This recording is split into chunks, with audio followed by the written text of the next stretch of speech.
Hello दोस्तों, हमारी आज की कहानी है संस्कारों की दौलत। बहू, ये लो साड़ी और इसके साथ के गहने। जल्दी से तैयार हो जाओ, हमें कुल देवी की पूजा के लिए चलना है। जी माँ जी, कहकर सुजाता ने अपनी सास लीला जी से वो सामान ले लिया। लीला जी कमरे से बाहर आई तो उनकी बेटी बोली, माँ ये तो आपकी साड़ी है ना। लीला जी ने उसे चुप रहने का इशारा करते हुए कहा, तो क्या हुआ, इतने सालों से ऐसी ही पड़ी है तो इसे ही दे दी। इसे कौन सा नए पुराने की परख होगी। दिखने में तो वो साड़ी बहुत सुंदर लग रही थी, लेकिन उसमें लगे गोटे और सितारे सुजाता को बहुत चुभ रहे थे।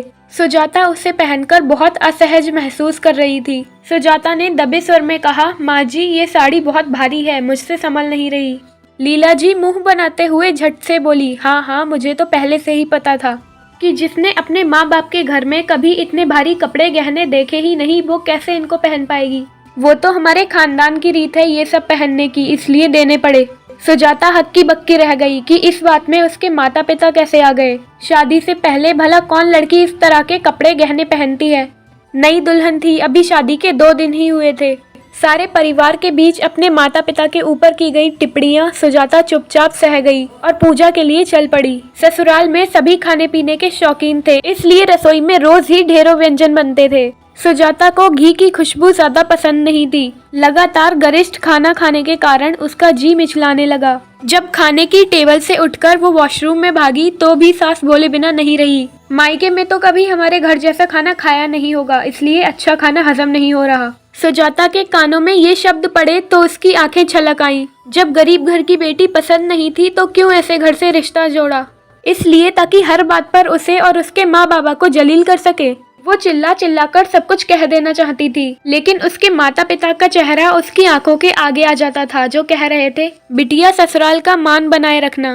खून के घूंट पीकर सुजाता चुप रह गई। ससुराल में सारी सुख सुविधाएं थी, लेकिन घर के काम घर की औरतें ही करती थीं। सुजाता के आगे आज कपड़ों का ढेर लगा था। सामने ऑटोमेटिक वॉशिंग मशीन भी रखी थी, लेकिन सुजाता को पता नहीं था कि उसे चलाते कैसे हैं। सुजाता ने अपनी ननद के पास जाकर पूछा, दीदी ये मशीन कैसे चलती है। सुजाता के पूछते ही ननद जोर से हंस पड़ी। लीला जी ने सुना तो वो भी व्यंग्य से मुस्कुराते हुए बोली, बेटा इसे बता दे कि ये मशीन कैसे चलती है। आजकल तो नौकरों को भी पता होता है कि वॉशिंग मशीन कैसे चलती है, लेकिन तेरी भाभी का भी क्या दोष है, बेचारी ने अपने बाप के घर कभी ऐसी मशीन देखी ही नहीं होगी। सुजाता के गालों पर आंसू लुढ़क आए। उसने मन ही मन निर्णय किया कि बहुत हो गया। यदि ससुराल का मान रखना बहू की जिम्मेदारी है तो माँ बाबा का मान रखना भी एक बेटी का कर्तव्य है। उसने अपने आंसू पोंछे और बोली, सच कहा आपने माँ जी, मैंने अपने बाबा के घर सच में ये सब नहीं देखा। रोज रोज ये जो आप मेरा अपमान करती हैं वो भी मैंने बाबा के घर नहीं देखा। मैंने अपने बाबा के घर ये भेदभाव कभी नहीं देखा जो यहाँ मेरे साथ होता है। वहाँ भले ही रोज रोज पकवान ना बनते हो, लेकिन जो भी बनता था वो हम हंसी खुशी खाते थे।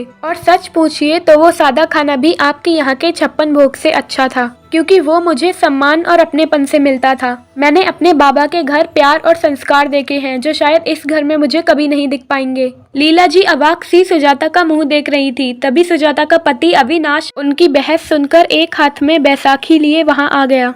माँ, सुजाता ठीक कह रही है, आप इसके मायके की आर्थिक संपन्नता की तुलना खुद से कर रही हैं, तो मेरी शारीरिक संपन्नता की तुलना भी क्यों नहीं करती। इसके माता पिता ने इसे संस्कारों की दौलत दी है, तभी तो शारीरिक रूप से एक पैर से अपाहिज होने पर भी यह मुझे और आपको पूरा मान सम्मान दे रही है। सुजाता ने आगे बढ़कर अविनाश के मुंह पर हाथ रख दिया। नहीं नहीं, प्लीज आप खुद को मत कोसिए। आपके साथ जो दुर्घटना हुई वो किसी के साथ भी हो सकती है। वैसे भी मैंने आपसे शादी आपका बड़ा दिल और सौम्य स्वभाव देखकर ही की है। लीला जी की आंखें नम हो रही थीं। अविनाश सच ही तो बोल रहा था। इतनी दौलत और जायदाद होने पर भी एक पैर में कमी हो जाने के कारण किसी अमीर घराने की लड़की उससे शादी करने को तैयार नहीं थी। तब लीला जी के भाई ने ही अपने जान पहचान के मध्यम वर्गीय परिवार की सुजाता का रिश्ता सुझाया था। लीला जी न चाहते हुए भी अविनाश का रिश्ता लेकर सुजाता के घर गई थी, क्योंकि वो भी हर माँ की तरह अपने बेटे का घर बसता हुआ देखना चाहती थी। अविनाश फिर बोला, माँ, घर की बहू तो खुद ही गृह लक्ष्मी होती है, इसलिए आपसे विनती है कि आप इसका भी बाकी सदस्यों की तरह सम्मान करें। लीला जी ने सुजाता से माफी मांगते हुए कहा, मुझे माफ कर दो बहू, मैं ही भूल गई थी कि जिसे मैं हर दिन अपमानित करती हूँ उसने मेरे बेटे का मान बढ़ाया है। लीला जी ने सुजाता को गले लगा लिया।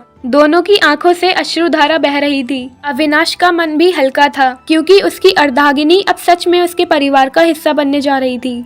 तो दोस्तों आपको ये कहानी कैसी लगी हमें कमेंट में ज़रूर बताएं। कहानी अच्छी लगी हो तो वीडियो को लाइक शेयर करें और चैनल को सब्सक्राइब करें।